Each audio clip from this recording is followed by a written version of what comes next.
Welcome back to my channel. So ಯಾರಾದರೂ ಹೊಸಬ್ರಿದ್ದರೆ please subscribe ಮಾಡ್ಕೊಳ್ಳಿ. ಬೆಂಡೆಕಾಯಿ ಹುಳಿ ಮಾಡೋಣ ಅಂತ ಅಂದ್ಕೊಂಡೆ.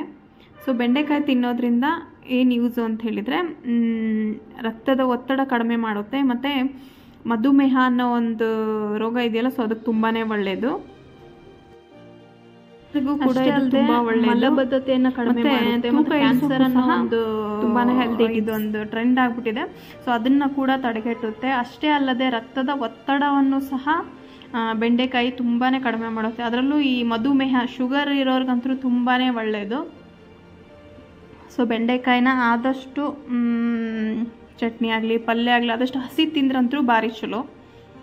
ಹಾಗಾಗಿ ಆದಷ್ಟು ನನಗೆ ಬೆಂಡೆಕಾಯಿ ಗೋರೆಕಾಯಿ ಅಂದರೆ ತುಂಬಾ ಇಷ್ಟ. ಹಾಗಾಗಿ ಬೆಂಡೆಕಾಯಿನ ಆದಷ್ಟು ನಾನು ವೀಕ್ಲಿ ಒಂದು 2 ಡೇಸ್ ಅಂತೂ ಮಾಡ್ತಾಯಿರ್ತೀನಿ. ಸೊ ಹಾಗಾಗಿ ಬೆಂಡೆಕಾಯಿನ ಹುರ್ಕೊಂಡೆ. ಅದರಲ್ಲಿ ಸ್ವಲ್ಪ ಏನಂತ ಹೇಳಿದರೆ, ಅದು ಜಲ್ ಹೋಗೋವರೆಗೂ ಸ್ವಲ್ಪ ಜಲ್ ಹೋಗೋ ಥರ ಹುರ್ಕೋಬೇಕಂತ. ಆ್ಯಕ್ಚುಲಿ ಅದು ಜಲ್ ಇದ್ರೇ ಚಲೋ ಅಂತೆ. ಶುಗರ್ ಅನ್ನೋರಿಗಂತೂ ಆ ಜಲ್ ನೆನೆಸಿಟ್ಟು ನೀರು ಕುಡಿತಾರೆ. ಶುಗರ್ ಅನ್ನೋದು ತುಂಬ ನಿಯಂತ್ರಣಕ್ಕೆ ಬರುತ್ತೆ ಅಂತ ಹೇಳ್ತಾರೆ. ಸೊ ಹಾಗಾಗಿ ಬೆಂಡೆಕಾಯಿ ಹೆಲ್ತಿಗೆ ತುಂಬಾ ಒಳ್ಳೆಯದು. ಸೊ ಆದಷ್ಟು ಎಲ್ಲರೂ ಮಾಡ್ಕೊಂಡು ತಿನ್ನಿ. ಸೊ ಬೆಂಡೆಕಾಯಿ ಹುಳಿ ಮಾಡೋಣ ಅಂತ ಹೇಳಿ ರೆಡಿ ಮಾಡ್ಕೊಳ್ತಾ ಇದ್ದೆ. ಮಾಮೂಲಿ ಚಿಕ್ಕದಾಗಿ ಬೆಂಡೆಕಾಯಿ ಎಲ್ಲ ಹೆಚ್ಕೊಂಡು ಅದನ್ನ ಸ್ವಲ್ಪ ಫ್ರೈ ಮಾಡಿಕೊಂಡೆ. ಅದಾದಮೇಲೆ ಈರುಳ್ಳಿ ಟೊಮೆಟೊ ಎಣ್ಣೆಯಲ್ಲಿ ಸ್ವಲ್ಪ ಹಸಿದು ಹಾಕಿದ್ರೂ ಓಕೆ, ಮತ್ತು ಒಂದು ಫ್ರೈ ಮಾಡಿ ಹಾಕ್ಕೊಂಡ್ರೂ ಓಕೆ. ಹಸಿದು ಹಾಕ್ಕೊಂಡ್ರೆ ಚೆನ್ನಾಗಿ ಕುದಿಸ್ಕೋಬೇಕು. ಮಸಾಲೆನೇ ಗೊಜ್ಜೆ ಒಗ್ಗರಣೆ ಹಾಕಿದಾಗ ಆವಾಗಲೇ ಚೆನ್ನಾಗಿ ಕುದಿಸ್ಕೋಬೇಕು ಅಂತ ಹೇಳ್ತಾರೆ. ಬಟ್ ಅದು ನನಗೆ ಹಸಿದು ಹಾಕಿರೋ ಟೇಸ್ಟ್ಗಿಂತನೂ ಈ ಥರ ಸ್ವಲ್ಪ ಫ್ರೈ ಮಾಡಿ ಹಾಕೋ ಟೇಸ್ಟೇ ಒಂಥರ ನನಗೆ ಇಷ್ಟ. ಸೊ ಹಾಗಾಗಿ ನಾನು ಯಾವುದೇ ಗೊಜ್ಜು ಮಾಡಿದರೂ ಸಹ ಫಸ್ಟು ಹುರಿದೇ ನಾನು ಮಿಕ್ಸಿ ಮಾಡ್ಕೊಳ್ಳೋದು. ಅದಾದಮೇಲೆ ಸ್ವಲ್ಪ ಕೊಬ್ಬರಿ, ಆ್ಯಕ್ಚುಲಿ ಕೊಬ್ಬರಿ ಯೂಸ್ ಮಾಡೋದೇ ಕಡಿಮೆ, ಬಟ್ ಕೊಬ್ಬರಿನೂ ಸಹ ಚೆನ್ನಾಗಿ ಯೂಸ್ ಮಾಡಬೇಕು, ಡೈಜೆಷನ್ ಚೆನ್ನಾಗಾಗುತ್ತೆ ಹಂಗೆ ಅಂತೆಲ್ಲ ಹೇಳ್ತಾರೆ. ನಾವು ಸ್ವಲ್ಪ ಕಡಿಮೆನೇ ಯೂಸ್ ಮಾಡೋದು. ಹಾಗಾಗಿ ಕೊಬ್ಬರಿನೂ ಸಹ ಒಂದು ಸ್ವಲ್ಪ ಹಾಕೊಂಡು ಬಿಡೋಣ ಅಂಥೇಳಿ ಕೊಬ್ಬರಿ ಇದು ತುರಿಯೋದೊಂದು ಸಿಕ್ಬಿಟ್ಟಿದೆ. ಕೊಬ್ಬರಿದು ಒಂದು ಹೆಲ್ಪ್ಫುಲ್ ಆಗಿದೆ. ಬೇಗ ಈ ಥರ ತುರ್ಕೊಂಬಿಡ್ಬೋದು. ಇಷ್ಟು ಕೊಬ್ಬರಿ ತುರ್ಕೊಂಡಾದಮೇಲೆ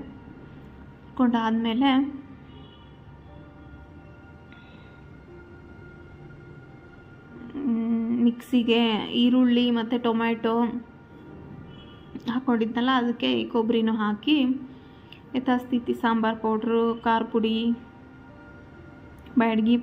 ಬ್ಯಾಡಗಿ ಮೆಣಸಿನ್ಕಾಯಿ ಪೌಡ್ರು, ಆಮೇಲೆ ಬೆಳ್ಳುಳ್ಳಿ, ಕೊತ್ತಂಬರಿ, ಜೀರಿಗೆ. ಸೊ ಸಾಂಬಾರಿಗೆ ಏನೇನು ಹಾಕೊಂಡು ರುಬ್ಕೊತೀರ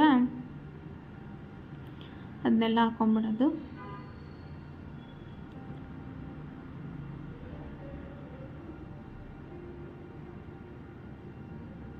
ಸೊ ನಾನು ಈ ಥರ ರೆಡಿ ಮಾಡ್ಕೊತೀನಿ. ನೀವೆಲ್ಲ ಬೆಂಡೆಕಾಯಿ ಹುಳಿಗೆ ಯಾವ ಥರ ರೆಡಿ ಮಾಡ್ಕೊತೀರಾ?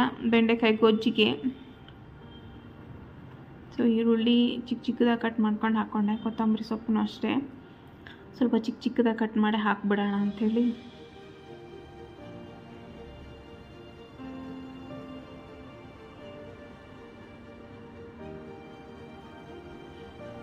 ಆ್ಯಕ್ಚುಲಿ ನಿನ್ನೆ ಬ್ಲಾಗಲ್ಲಿ ಏನಾಯಿತು ಅಂದರೆ, ನಾನು ಬ್ಯಾಕ್ಗ್ರೌಂಡಲ್ಲಿ ಮ್ಯೂಸಿಕ್ ಹಾಕಿದೆ. ಬೈ ಮಿಸ್ಸಾಗಿ ನಾನು ಕಾಪಿರೈಟ್ ಬರೋ ಬ್ಯಾಕ್ಗ್ರೌಂಡ್ ಮ್ಯೂಸಿಕ್ ಹಾಕ್ಬಿಟ್ಟಿದ್ದೆ. ಸೊ ಹಾಗಾಗಿ ಆ ವಿಡಿಯೋದಲ್ಲಿ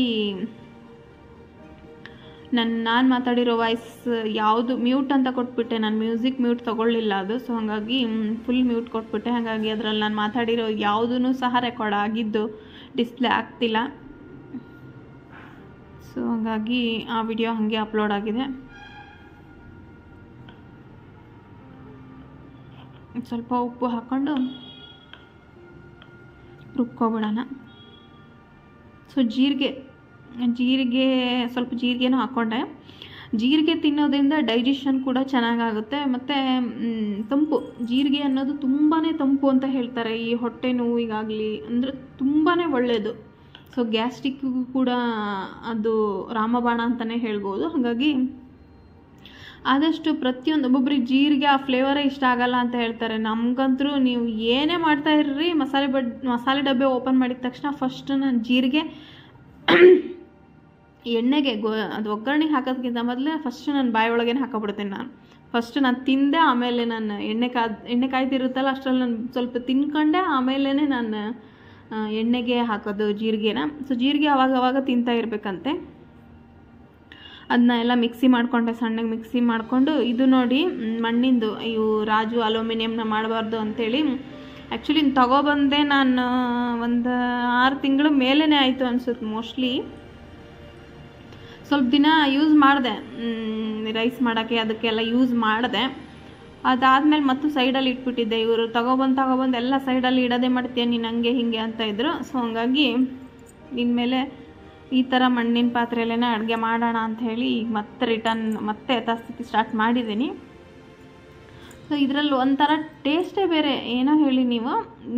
ಮಾಡಿರೋ ಗೊಜ್ಜು ಎಂಥ ಸಖತ್ತಾಗಿ ಟೇಸ್ಟ್ ಬಂದಿತ್ತು ನೆನ್ನೆ. ಅಂದರೆ ಯಥಾಸ್ಥಿತಿ ಯಾವಾಗಲೂ ಹಾಕೋ ಮಸಾಲೆನ ಹಾಕಿದ್ದೀನಿ, ಆದ್ರೂ ಅದೊಂಥರ ಫ್ಲೇವರು ಸಖತ್ತಾಗಿತ್ತು ಬೆಂಡೆಕಾಯಿ ಗೊಜ್ಜು, ಲೇಡಿ ಫಿಂಗರ್. ಸೊ ತುಂಬ ಚೆನ್ನಾಗಾಗಿತ್ತು. ಮಸಾಲೆನೆಲ್ಲ ರುಬ್ಕೊಂಡೆ ನೋಡಿ. ಬೆಳ್ಳುಳ್ಳಿ ಕರಿಬೇವಿನ ಯಥಾಸ್ಥಿತಿ, ಇಂಗು, ಸಾಸಿವೆ, ಜೀರಿಗೆ ಎಲ್ಲ ಒಗ್ಗರಣೆ ಕೊಟ್ಟು ಮಸಾಲೆನೂ ಅಂದರೆ ನಾನು ಆ್ಯಕ್ಚುಲಿ ಏನಂತ ಹೇಳಿದರೆ, ನಾನು ಫಸ್ಟೇ ಅದನ್ನು ಹುರ್ಕೊಂಡಿದ್ದರಿಂದ ಜಾಸ್ತಿ ಈ ಎಣ್ಣೆಯಲ್ಲಿ ಕುದಿಯೋ ಅವಶ್ಯಕತೆ ಏನಿಲ್ಲ, ಒಂದು ಲೆಕ್ಕಕ್ಕೆ ಕುದ್ರೆ ಸಾಕು ನೋಡಿ. ಈ ಥರ ತುಂಬ ಗಟ್ಟಿಯಾಗಿಬಿಡುತ್ತೆ. ಆದಷ್ಟು ನಾವು ನೀರು ಮಿಕ್ಸ್ ಮಾಡ್ಕೋಬೇಕು. ಈಗ ಗಟ್ಟಿ ಅಂತ ಅನಿಸಲ್ಲ. ನೀವು ಎಲ್ಲ ಗೊಜ್ಜೆಲ್ಲ ಮಾಡಿ ಕೆಳಗಡೆ ಇಡ್ತೀರಾ ನೋಡಿ, ಅದು ಆರಿಸಿ ಎಲ್ಲ ಆದಮೇಲೆ ಗ್ಯಾಸಿಂದ ಕೆಳಗಡೆ ಇಟ್ಟ ಮೇಲೇ ಅದು ಸ್ವಲ್ಪ ಹೊತ್ತ ಬಿಟ್ಟ ಮೇಲೆ ಗಟ್ಟಿ ಅಂತ ಅನಿಸುತ್ತೆ. ಅದಕ್ಕಾಗಿ ಈಗಲೇ ಸರಿಯಾಗಿ ನೀರು ಹಾಕ್ಕೊಂಡ್ಬಿಡ್ಬೇಕು. ಸೊ ಬೆಲ್ಲ ಹೇಳಿದ್ನಲ್ಲ ನಾನು, ಬೆಲ್ಲ ಇಲ್ಲದೇ ಮಾಡೋದೇ ಇಲ್ಲ ಅಂತ. ಬೆಲ್ಲ ತಿನ್ನೋದ್ರಿಂದ ಕಬ್ಬಿಣಾಂಶ ಮತ್ತು ಕಾಲು ಈ ಬೋನ್ಸು ಜಾಯಿಂಟ್ಸಿಗೆಲ್ಲ ಚೆನ್ನಾಗಿ ಅಂತ ಹೇಳಿ ಬೆಲ್ಲನ ಯೂಸ್ ಮಾಡ್ತೀನಿ. ಸೊ ಅದೆಲ್ಲ ಕುದ್ಮೇಲೆ ಫ್ರೈ ಮಾಡ್ಕೊಂಡಿರೋ ಬೆಂಡೆಕಾಯಿನೂ ಸೊ ಹಾಕಿ ಕುದಿಯಕ್ಬಿಟ್ಟೆ. ಅದೇ ಹಸಿದೇ ಹಾಕಿದರೆ ಸುಮಾರು ಹೊತ್ತು ಕುದಿಸ್ಬೇಕು. ಹಸಿ ಇಲ್ಲ ಅಂತ ಹೇಳಿದರೆ ಜಾಸ್ತಿ ಹೊತ್ತು ಕುದಿಸೋ ಅವಶ್ಯಕತೆ ಏನಿಲ್ಲ ನೋಡಿ. ರೆಡಿ ಆಯಿತು. ಏನಂತ ಹೇಳಿದರೆ, ಟೊಮ್ಯಾಟೊ ರೇಟ್ ಕಡಿಮೆ ಇದ್ದರೆ ನಾನು 2 ಟೊಮ್ಯಾಟೊ ಹಾಕ್ಬಿಡ್ತೀನಿ. ಸೊ ಟೊಮ್ಯಾಟೊ ರೇಟು ನನ್ನ ಹಿಂದಿನ ಬ್ಲಾಗಲ್ಲಿ ಹೇಳಿದ್ನಲ್ಲ, ಟೊಮ್ಯಾಟೊ ತರಕ್ಕೆ ಹೋಗಿದ್ದೆ ಅಂಥೇಳಿ. ಸೊ ಆವಾಗ ಟೊಮೆಟೊ ರೇಟ್ ಜಾಸ್ತಿ ಇತ್ತು, ಹಾಗಾಗಿ ನಾನು ಚಿಕ್ಕದು ಇರಲಿಲ್ಲ, ಅದು ತುಂಬ ದೊಡ್ಡ ಟೊಮೆಟೊ ಇತ್ತು. ಹಾಗಾಗಿ ಒಂದೇ ಟೊಮೆಟೊ ತೊಗೊಂಡೆ. ಅದರಲ್ಲಿ ಟೊಮೆಟೊ ಒಂದು ಸ್ವಲ್ಪ ಕೆಟ್ಟಿತ್ತು ಅಂಥೇಳಿ ಅದು ಆ್ಯಕ್ಚುಲಿ ಒಂದರಲ್ಲಿ ಅಷ್ಟು ಸಾಲೋದಿಲ್ಲ, ಹುಳಿಯಾಗಲ್ಲ ಅನ್ನೋ ಕಾರಣಕ್ಕೆ ಒಂದು ಸ್ವಲ್ಪ ಹುಳಿನೂ ಸಹ ಹಿಂಡಿದೆ ನಾನು. ಹುಳಿ ಹಿಂಡೋ ಅವಶ್ಯಕತೆ ಏನಿಲ್ಲ, ಟೊಮೆಟೊ ಹಾಕಿಬಿಟ್ರೆ. ಹುಳಿ ಜಾಸ್ತಿ ಬೇಕು ಅಂದರೆ ಒಂದು ಸ್ವಲ್ಪ ಹಾಕ್ಕೊಂಡ್ರೆ ಚಲೋ. ಸೊ ಲಾಸ್ಟಲ್ಲಿ ಎಲ್ಲ ಗೊಜ್ಜೆಲ್ಲ ರೆಡಿ ಆದಮೇಲೆ ಹುಳಿ ಹಾಕಿಬಿಟ್ರೆ ಸೊ ಅದು ಕುದ್ದಿರೋದು ಚೆನ್ನಾಗಾಗುತ್ತೆ. ಆಮೇಲೆ ಒಂದು ಸ್ವಲ್ಪ ಹೊತ್ತು ಕುದಿಸ್ಕೊಬಿಟ್ರೆ, ಹುಳಿ ಒಂದು ಸ್ವಲ್ಪ ಹಾಕಿ ಕುದಿಸ್ಕೊಬಿಟ್ರೆ ಬೆಂಡೆಕಾಯಿ ಹುಳಿ ರೆಡಿ ಆಗಿಬಿಡುತ್ತೆ ನೋಡಿ. ಸೊ ಅದಾದಮೇಲೆ ಲಾಸ್ಟಿಗೆ ಒಂದು ಸ್ವಲ್ಪ ಕೊತ್ತಂಬರಿ ಹಾಕಿ ಇಳಿಬಿಟ್ರೆ ಬೆಂಡೆಕಾಯಿ ಗೊಜ್ಜು ರೆಡಿ ಆಯಿತು. ನಾನು ಬೆಂಡೆಕಾಯಿ ಗೊಜ್ಜನ್ನ ಈ ಥರ ಮಾಡ್ಕೊತೀನಿ. ನೀವು ಹೇಗೆ ಮಾಡ್ಕೊತೀರಾ ನೋಡಿ. ಸೊ ಮಾಡ್ಕೊಳ್ಳಿ, ತಿನ್ಕೊಳ್ಳಿ. ಜೊತೆಗೆ ಸ್ವಲ್ಪ ಈರುಳ್ಳಿ ಬಜ್ಜಿ, ಕಾಂದ ಬಜ್ಜಿ ಅಂತ ಹೇಳ್ತಾರಲ್ಲ, ಅದನ್ನ ರೆಡಿ ಮಾಡೋಣ ಅಂತ ಅಂದ್ಕೊಂಡೆ. ನನಗಿಂತ ರಾಜು ತುಂಬ ಚೆನ್ನಾಗಿ ಮಾಡ್ತಾರೆ. ಅದೊಂಥರ ಹಿಟ್ಟು ಜಾಸ್ತಿ ಇರಲ್ಲ, ಈರುಳ್ಳಿಗೆ ಹಿಟ್ಟು ಜಾಸ್ತಿ ಇಲ್ಲ ಅಂದರೆ ಅದೊಂಥರ ಟೇಸ್ಟ್ ಚೆನ್ನಾಗಿರುತ್ತೆ. ಗ್ಯಾಸ್ ಥರನೂ ಏನೂ ಅನಿಸೋದಿಲ್ಲ ಹಿಟ್ಟೆ ಅಂತ. ಸೊ ಹಾಗಾಗಿ ಅವ್ರು ಏನು ಮಾಡ್ತಾರೆ ಅಂದರೆ ಚಿಕ್ಕದಾಗಿ ತಳ್ಳಗೆ ತುಂಬ ಲೇರಾಗಿ ಬರೋ ಥರ ಈರುಳ್ಳಿ ಹಚ್ಕೊಂಡಿರ್ತಾರೆ. ಸೊ ಆ ಈರುಳ್ಳಿಗೆ ಒಂದು ಸ್ವಲ್ಪ ಅಕ್ಕಿ ಹಿಟ್ಟು, ಸ್ವಲ್ಪ ಕಾರ್ನ್ಫ್ಲವರು, ಅದಾದಮೇಲೆ ಒಂದು ಸ್ವಲ್ಪ ಖಾರದ ಪುಡಿ, ಮತ್ತು ಬೇಕಂತ ಹೇಳಿದರೆ ನೀವು ಮೆಣಸಿನ್ಕಾಯಿನ ಹಾಕೋಬೋದು. ಮೆಣಸಿನ್ಕಾಯಿ ಒಂಥರ ನಮ್ಗೆ ತಿನ್ನೋಕ್ಕಾಗಲ್ಲ ಅನ್ನೋ ಕಾರಣಕ್ಕೆ ನಾನು ಯಾವಾಗಲೂ ಖಾರದ ಪುಡಿನೇ ಯೂಸ್ ಮಾಡೋದು. ಚಿಕ್ಕದಾಗಿ ಕಟ್ ಮಾಡ್ಕೊಂಡಿರೋ ಕೊತ್ತಂಬರಿ ಸೊಪ್ಪು, ಒಂದು ಸ್ವಲ್ಪ ಉಪ್ಪು, ಅದಾದಮೇಲೆ ಇದೆಲ್ಲ ಈ ಥರ ಕಲಿಸ್ಕೊಂಡು ಕಾದಿರೋ ಎಣ್ಣೆ ಹಾಕಿದರೆ ಒಂಥರ ಬಾಯಲ್ಲಿ ಕುರುಮ್ ಅನ್ನೋ ಥರ ತುಂಬ ಹಗುರಾಗಿ ಬರುತ್ತೆ. ಹಾಗಾಗಿ ಕಾಯಿಸಿಟ್ಟಿರೋ ಎಣ್ಣೆನ ಹಾಕಿದೆ. ಅದಾದಮೇಲೆ ಕಡಲೆ ಹಿಟ್ಟೆಲ್ಲ ಹಾಕ್ಕೊಂಡು ಇದೆಲ್ಲ ರೆಡಿ ಆದಮೇಲೆ ಕಡಲೆ ಹಿಟ್ಟು ಹಾಕೋಬೇಕಂತ ನಾನು ಫಸ್ಟ್ ಕಡಲೆ ಹಿಟ್ಟು ಹಾಕೋಬಿಡ್ತೀನಿ ಕಲಸೋ ಮುಂದೆ. ಹಾಗಾಗಿ ಟೇಸ್ಟ್ ಚೆನ್ನಾಗಿ ಬರೋಲ್ಲ ಸುಮ್ಮನಿರು ಅಂಥೇಳಿ ಅವರೇ ಮಾಡೋಕ್ಕೆ ಸ್ಟಾರ್ಟ್ ಮಾಡಿದರು. ಇಷ್ಟೆಲ್ಲ ನೋಡಿದ್ದು ಒಣ ಒಣ ಒಣ ಥರ ಐತಿ. ನಾನು ಹಾಕ್ಬಿಟ್ರೆ ಈರುಳ್ಳಿನೇ ಕಾಣಲ್ಲ. ಹಾಗಾಗಿ ಸೊ ಅವರೇ ಮಾಡ್ತೀನಿ ಅಂಥೇಳಿ ಮಾಡೋಕ್ಕೆ ಸ್ಟಾರ್ಟ್ ಮಾಡಿದರು. ಕಲಿಸ್ಕೊಟ್ರು ಎಲ್ಲ. ಆಮೇಲೆ ನಾನೇ ಮಾಡಿದೆ. ಸೊ ಈ ಹಿಟ್ಟೆಲ್ಲ ಹಾಕಿ ನಾನು ಸೋಡಾ ಏನು ಯೂಸ್ ಮಾಡಿಲ್ಲ. ಸ್ವಲ್ಪ ಉಪ್ಪು ಚೆನ್ನಾಗಿ ಸ್ವಲ್ಪ ಅದು ನಮ್ಗೆ ಗೊತ್ತಾಗುತ್ತಲ್ಲ ನಾವು ಎಣ್ಣೆಗೆ ಬಿಡೋಕ್ಕೆ ಎಷ್ಟು ಹದವಾಗಿದೆ ಅನ್ನೋ ಅಷ್ಟು ನೀರು ಹಾಕ್ಕೊಂಡು ಒಂದು 5-10 ನಿಮಿಷ ಬಿಟ್ಟರೆ ಅದೊಂಥರ ಚೆನ್ನಾಗಾಗುತ್ತೆ. ಸೊ ಹಾಗೆ ಕಲಸಿ ಆಗ ಮಾಡಿದರೆ ಸ್ವಲ್ಪ ಗಟ್ಟಿ ಗಟ್ಟಿ ಅಂತ ಅನಿಸುತ್ತೆ. ಹಾಗಾಗಿ ಒಂದು ಸ್ವಲ್ಪ ಹೊತ್ತು ಕಲಸಿಟ್ಬಿಟ್ರೆ ತುಂಬ ಚೆನ್ನಾಗಿಯೇ ಬರುತ್ತೆ. ಬಜ್ಜಿ ಆಗಲಿ ವಡೆ ಆಗಲಿ ಯಾವುದೇ ಆಗಲಿ ಒಂದು ಸ್ವಲ್ಪ ಕಲಸಿಟ್ಬಿಟ್ರೆ ತುಂಬ ಚೆನ್ನಾಗಿ ಬರುತ್ತೆ. ಸೊ ಹಾಗಾಗಿ ಕಲಿಸ್ತಾಯಿದ್ರು. ಸೊ ಮತ್ತು ಏನಂದರೆ ಮೆಂತೆನ ನೈಟ್ ನೆನೆಸಿಟ್ಟು ನೀರಲ್ಲಿ ನೆನೆಸಿಟ್ಟು ಮೆಂತೆ ನೆನೆಸಿಟ್ಟಿನೋ ನೀರು ಮತ್ತು ಮೆಂತೆ ತಿನ್ನೋದ್ರಿಂದ ಗ್ಯಾಸ್ಟ್ರಿಕ್ ಕಡಿಮೆ ಆಗುತ್ತೆ. ಮತ್ತು ಏನಾದರೂ ಓವರಾಗಿ ಹೀಟ್ ಆಗಿದ್ದರೆ ಅದು ಕೂಡ ಮೆಂತೆ ತಿನ್ನೋದ್ರಿಂದ, ಮೆಂತೆ ತಂಪಲ್ಲ, ಸೊ ಬಾಡಿ ತಂಪಾಗ್ತಾ ಬರುತ್ತೆ. ಇನ್ಮೇಲೆ ಸೊ ಇನ್ನು ಮೂಡುಗಾಳಿ ಅನ್ನೋದೊಂದು ಸ್ಟಾರ್ಟ್ ಆಗಿಬಿಡುತ್ತೆ. ಅವಾಗ ಬಾಡಿ ಎಲ್ಲ ಹೀಟ್ ಆಗೋಕ್ಕೆ ಸ್ಟಾರ್ಟ್ ಆಗಿಬಿಡುತ್ತೆ. ಹಾಗಾಗಿ ಆದಷ್ಟು ನಾವು ತಂಪಾಗಿ ಕೂಲಾಗಿರಬೇಕು ಅಂತ ಹೇಳಿದರೆ ನೈಟ್ ನೆನೆಸಿಟ್ಟು ಬೆಳಗ್ಗೆ ಮೆಂತೆ ತಿನ್ನೋದ್ರಿಂದ ಆರೋಗ್ಯಕ್ಕೆ ತುಂಬ ಒಳ್ಳೆಯದು. ನೋಡಿ ನಾನು ಕಲಿಸ್ಕೊಟ್ರು. ಹಾಗಾಗಿ ನಾನೇ ಎಣ್ಣೆಲ್ಲ ಹಾಕ್ತಾಯಿದ್ದೀನಿ. ಕಾಂದಾ ಬಜ್ಜಿ ಒಂಥರ ಟೇಸ್ಟ್ ಚೆನ್ನಾಗಾಗಿತ್ತು. ಇದ್ರ ಜೊತೆ ಮುದ್ದೆ ಆಗಿದ್ರಂತೂ ತುಂಬ ಚೆನ್ನಾಗಿರ್ತಿತ್ತು.